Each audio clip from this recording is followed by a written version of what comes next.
How have you accelerated your learning? Because you're someone that is able to give out lots of different ideas from lots of different reference points. And there must be some kind of underlying framework you're using to like learn, process, and publish, which now presents you, which is part of the reason you get invited onto all these podcasts now and people are paying you to speak at their events, etc.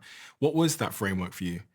So my background was I used to have an agency and we used to run all these different events and we used to have to put stuff onto people's seats when we were running events, and I had to kind of write stuff all the time, like quick reports and all of that. So I got in the habit of writing. I saw the power of writing.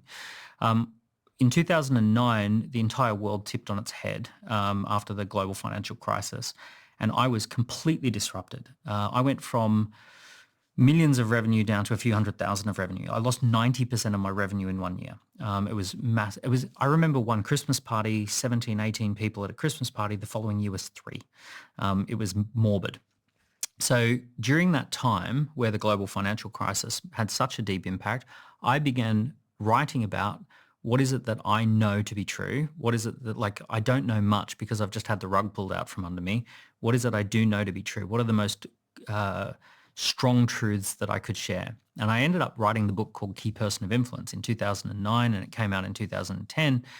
And what I felt very confident about was this idea that the future was going to see a shift from business and institutional brands to personal brands, that we would see the decline of big faceless companies and the rise of individuals whose personal brands were bigger than the institutions. And it was a pretty radical idea at the time, but I felt pretty confident about it. And the more I wrote about it, the more I felt this was where the world was heading. If we look today, we can see Professor Brian Cox has more followers than CERN. We can see Richard Branson has orders of magnitude more followers than Virgin.